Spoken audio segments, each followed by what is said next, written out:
ओम शांति। आज बाप दादा के 17 जून 2020 के ईश्वरीय महावाक्य हैं।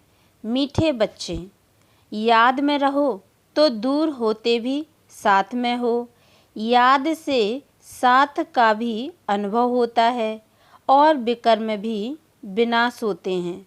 प्रश्न: दूरदेशी बाप बच्चों को दूरादेशी बनाने के लिए कौन सा ज्ञान देते हैं? उत्तर: आत्मा कैसे चक्र में भिन्न भिन्न वर्णों में आती है, इसका ज्ञान दूरादेशी बाप ही देते हैं। तुम जानते हो, अभी हम ब्राह्मण वर्ण के हैं। इसके पहले जब ज्ञान नहीं था तो शूद्र वर्ण के थे, उसके पहले वैश्य वर्ण के थे। दूर देश में रहने वाला बाप आकर यह दूरादेशी बनने का सारा ज्ञान बच्चों को देते हैं। गीत है जो पिया के साथ है। ओम शांति। जो ज्ञान सागर के साथ है उनके लिए ज्ञान बरसात है। तुम बाप के साथ हो ना, भल विलायत में हो व कहाँ भी हो, साथ हो। याद तो रखते हो ना। जो भी बच्चे याद में रहते हैं वो सदैव साथ में हैं। याद में रहने से साथ रहते हैं और विकर्म विनाश होते हैं। फिर शुरू होता है विक्रमाजीत संवत। फिर जब रावण राज्य होता है तब कहते हैं राजा पाम का संवत। वह विक्रमाजीत, वह पामी। अभी तुम विक्रमाजीत बन रहे हो, फिर तुम पामी बन जाएंगे। इस समय सभी अति विकर्मी हैं। किसको भी अपने धर्म का पता नहीं है। आज बाबा एक छोटा सा प्रश्न पूछते हैं। सतयुग में देवताएं यह जानते हैं कि हम आदि सनातन देवी देवता धर्म के हैं। जैसे तुम समझते हो हम हिंदू धर्म के हैं, कोई कहेंगे हम क्रिश्चियन धर्म के हैं, वैसे वहाँ देवताएं अपने को देवी देवता धर्म का समझते हैं। विचार की बात है ना। वहाँ दूसरा कोई धर्म तो है नहीं जो समझें कि हम फलाने धर्म के हैं। यहाँ बहुत धर्म हैं तो पहचान देने के लिए अलग अलग नाम रखे हैं। वहाँ तो है ही एक धर्म है, इसलिए कहने की दरकार नहीं रहती है कि हम इस धर्म के हैं। उनको पता भी नहीं है कि कोई धर्म होते हैं, उनकी ही राजाई है। अभी तुम जानते हो हम आदि सनातन देवी देवता धर्म के हैं। देवी देवता और कोई को कहा नहीं जा सकता। पतित होने के कारण अपने को देवता कह नहीं सकते, पवित्र को ही देवता कहा जाता है। वहाँ ऐसी कोई बात होती नहीं, कोई से भेंट नहीं की जा सकती। अभी तुम संगम युग पर हो, जानते हो आदि सनातन देवी देवता धर्म फिर से स्थापन हो रहा है। वहाँ तो धर्म की बात ही नहीं है ही एक धर्म। यह भी बच्चों को समझाया है। यह जो कहते हैं महाप्रलय होती है अर्थात कुछ भी नहीं रहता है, यह भी रॉन्ग हो जाता है। बाप बैठ समझाते हैं राइट क्या है। शास्त्रों में तो जलमयी दिखा दी है। बाप समझाते हैं सिवाय भारत के बाकी जलमयी हो जाती है। इतनी बड़ी सृष्टि क्या करेंगे। एक भारत में ही देखो कितने गांव हैं। पहले जंगल होता है, फिर उनसे वृद्धि होती जाती है। वहाँ तो सिर्फ तुम आदि सनातन देवी देवता धर्म के ही रहते हो। यह तुम ब्राह्मणों की बुद्धि में बाबा धारणा करा रहे हैं। अभी तुम जानते हो ऊंचते ऊंच शिव बाबा कौन हैं, उनकी पूजा क्यों की जाती है, अक आदि के फूल क्यों चढ़ाते हैं।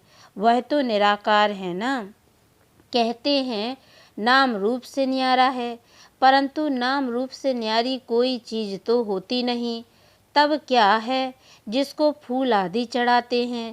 पहले पहले पूजा उनकी होती है, मंदिर भी उनके बनते हैं, क्योंकि भारत की और सारी दुनिया के बच्चों की सर्विस करते हैं। मनुष्यों की ही सर्विस की जाती है ना। इस समय तुम अपने को देवी देवता धर्म के नहीं कहला सकते। तुमको पता भी नहीं था कि हम देवी देवता थे, फिर अभी बन रहे हैं। अभी बाप समझा रहे हैं तो समझाना चाहिए। यह नॉलेज सिवाय बाप के कोई दे न सके। उनको ही कहते हैं ज्ञान का सागर, नॉलेजफुल। गाया हुआ है रचता और रचना को ऋषि मुनि आदि कोई भी नहीं जानते, नेति नेति करते गए हैं। जैसे छोटे बच्चे को नॉलेज है क्या, जैसे बड़े होते जाएंगे बुद्धि खुलती जाएगी, बुद्धि में आता जाएगा विलायत कहाँ है, यह कहाँ है। तुम बच्चे भी पहले इस बेहद की नॉलेज को कुछ भी नहीं जानते थे। यह भी कहते हैं भल हम शास्त्र आदि पढ़ते थे परंतु समझते कुछ भी नहीं थे। मनुष्य ही इस ड्रामा में एक्टर है ना। सारा खेल दो बातों पर बना हुआ है, भारत की हार और भारत की जीत। भारत में सतयुग आदि के समय पवित्र धर्म था, इस समय है अपवित्र धर्म। अपवित्रता के कारण अपने को देवता नहीं कह सकते हैं, फिर भी श्री श्री नाम रखा देते हैं। लेकिन श्री माना श्रेष्ठ, श्रेष्ठ कहा ही जाता है पवित्र देवताओं को। श्रीमत भगवान बाज कहा जाता है ना। अब श्री कौन ठहरे, जो बाप के सम्मुख सुनकर श्री बनते हैं या जिन्होंने अपने को श्री श्री कहलाया है। बाप के कर्तव्य पर जो नाम पड़े हैं वह भी अपने ऊपर रखा दिए हैं। यह सब है रेजगारी बातें। फिर भी बाप कहते हैं बच्चों, एक बाप को याद करते रहो, यही वशीकरण मंत्र है। तुम रावण पर जीत पहन जगत जीत बनते हो। घड़ी घड़ी अपने को आत्मा समझो। यह शरीर तो यहाँ 5 तत्वों का बना हुआ है, बनता है, छूटता है, फिर बनता है। अब आत्मा तो अविनाशी है, अविनाशी आत्माओं को अब अविनाशी बाप पढ़ा रहे हैं संगम युग पर। भल कितने भी विघ्न आदि पड़ते हैं, माया के तूफान आते हैं, तुम बाप की याद में रहो। तुम समझते हो हम ही सतो प्रधान थे, फिर तमो प्रधान बने हैं। तुम्हारे में भी नंबरवार जानते हैं, तुम बच्चों की बुद्धि में हैं। हमने ही पहले पहले भक्ति की है। जरूर जिसने पहले पहले भक्ति की है उसने ही शिव का मंदिर बनाया, क्योंकि धनवान भी वह होते हैं ना। बड़े राजा को देख और भी राजाएं और प्रजा भी करेंगे। यह सब है डिटेल की बातें। 1 सेकंड में जीवन मुक्ति कहा जाता है, फिर कितने वर्ष लग जाते हैं समझाने में। ज्ञान तो सहज है, उसमें इतना टाइम नहीं लगता है जितना याद की यात्रा पर लगता है। पुकारते भी हैं बाबा आओ, आकर हमको पतित से पावन बनाओ। ऐसे नहीं कहते कि बाबा हमें विश्व का मालिक बनाओ। सब कहेंगे पतित से पावन बनाओ। पावन दुनिया कहा जाता है सतयुग को, इनको पतित दुनिया कहेंगे। पतित दुनिया कहते हुए भी अपने को समझते नहीं हैं, अपने प्रति घृणा नहीं रखते। तुम किसके हाथ का नहीं खाते हो तो कहते हैं हम अछूत हैं क्या। अरे तुम खुद ही कहते हो ना, पतित तो सब है ना। तुम भी कहते भी हो हम पतित हैं। यह देवताएं पावन हैं तो पतित को क्या कहेंगे। गायन है ना, अमृत छोड़ विष काहे को खाए, विष तो खराब है ना। बाप कहते हैं यह विष तुमको आदि मध्य अंत दुख देता है, परंतु इनको पॉइजन समझते थोड़े ही हैं। जैसे अमली अमल बिगड़ रह नहीं सकता, शराब की आदत वाला शराब बिगड़ रह न सके। लड़ाई का समय होता है तो उनको शराब पिलाकर नशा चढ़ाए लड़ाई पर भेज देते हैं। नशा मिला बस समझेंगे हमको ऐसा करना है। उन लोगों को मरने का डर नहीं रहता है, कहाँ भी बॉम्ब से ले जाकर बॉम्ब से सहित गिरते हैं। गायन भी है, मूसलों की लड़ाई लगी। राइट बात अभी तुम प्रैक्टिकल में देख रहे हो। आगे तो सिर्फ पढ़ते थे, पेट से मूसल निकाले फिर यह किया।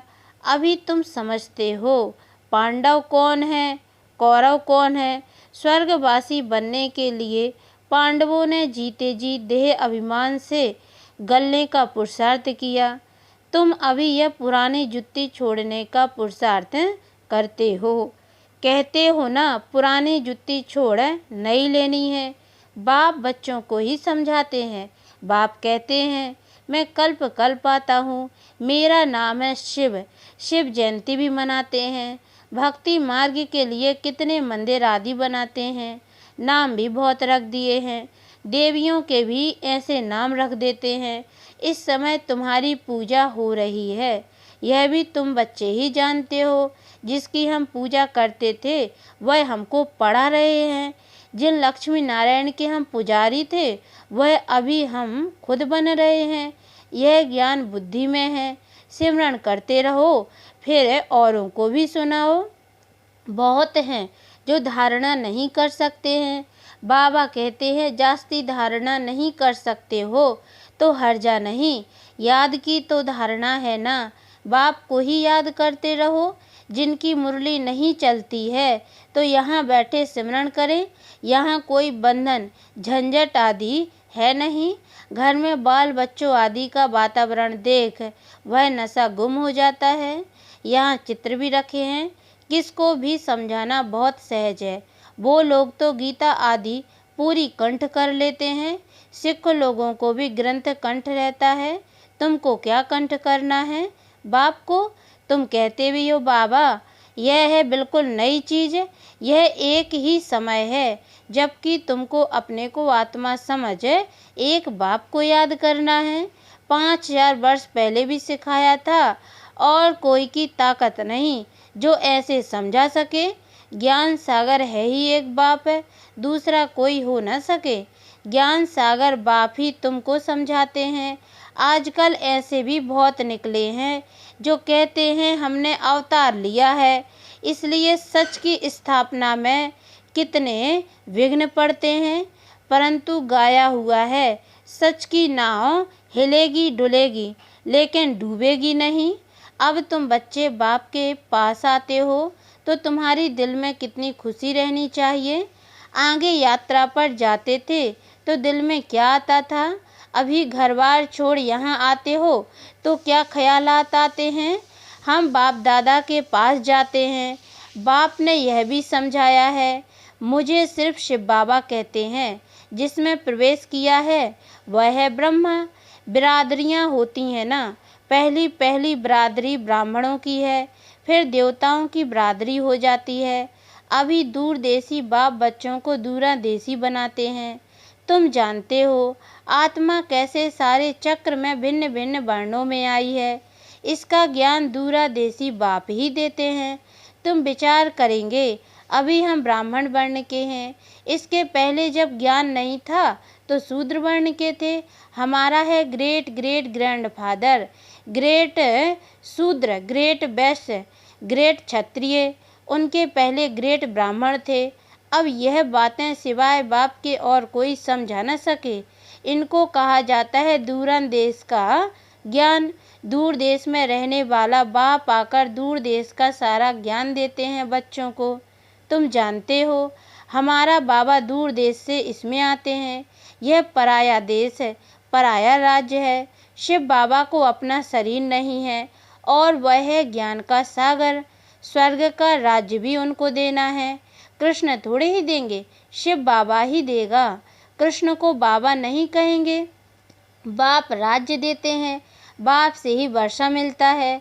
अभी हद के वर्षे सब पूरे होते हैं। सतयुग में तुमको यह मालूम नहीं रहेगा कि हमने यह संगम पर 21 जन्मों का वर्षा लिया हुआ है। यह अभी जानते हो हम 21 जन्मों का वर्षा आधा कल्प के लिए ले रहे हैं। 21 पीढ़ी यानी पूरी आयु। जब शरीर बूढ़ा होगा तब समय पर शरीर छोड़ेंगे। जैसे सर्प पुरानी खाल छोड़ नई ले लेते हैं, हमारा भी पाठ बजाते बजाते यह चोला पुराना हो गया है। तुम सच्चे सच्चे ब्राह्मण हो, तुम्हें ही भ्रमरी कहा जाता है। तुम कीड़ों को आप समान ब्राह्मण बनाती हो। तुम्हें कहा जाता है कि कीड़े को ले आकर बैठ भूं भूं करो। भ्रमरी भी भूं भूं करती है। फिर कोई को तो पंख आ जाते हैं, कोई मर जाते हैं। मिसाल सब अभी के हैं। तुम लाडले बच्चे हो। बच्चों को नूरे रत्न कहा जाता है। बाप कहते हैं, नूरे रत्न, तुमको अपना बनाया है तो तुम भी हमारे हुए ना। ऐसे बाप को जितना याद करेंगे पाप कट जाएंगे, और कोई को भी याद करने से पाप नहीं कटेंगे। अच्छा, मीठे मीठे सिक्की लदे बच्चों प्रति माता पिता बाप दादा का याद प्यार और गुड मॉर्निंग। रूहानी बाप की रूहानी बच्चों को नमस्ते, और हम रूहानी बच्चों की ओर से भी रूहानी माता पिता बाप दादा को याद प्यार और गुड मॉर्निंग। बाबा नमस्ते नमस्ते नमस्ते। धारणा के लिए मुख्य सार है, पहली पॉइंट है, जीते जी देह अभिमान से गलने का पुरुषार्थ करना है। इस पुरानी जुत्ती में जरा भी ममत्व ना रहे। दूसरी पॉइंट है, सच्चा ब्राह्मण बन कीड़ों पर ज्ञान की भूभू कर उन्हें आप समान ब्राह्मण बनाना है। वरदान, होप लेस में भी होप पैदा करने वाले सच्चे परोपकारी संतुष्ट मणिभाव। डिटेल है, त्रिकालदर्शी बन हर आत्मा की कमजोरी को परखते हुए उनकी कमजोरी को स्वयं में धारण करने या वर्णन करने के बजाय कमजोरी रूपी कांटे को कल्याणकारी स्वरूप से समाप्त कर देना, कांटे को फूल बना देना, स्वयं भी संतुष्ट मणि के समान संतुष्ट रहना और सर्व को संतुष्ट करना। जिसके प्रति सब निराशा दिखाएं, ऐसे व्यक्ति व ऐसी स्थिति में सदा के लिए आशा के दीपक जगाना, अर्थात दिल शिकस्त को शक्तिवान बना देना।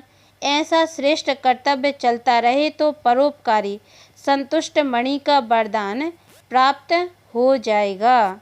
स्लोगन है, परीक्षा के समय प्रतिज्ञा याद आए तब प्रतीक्षिता होगी।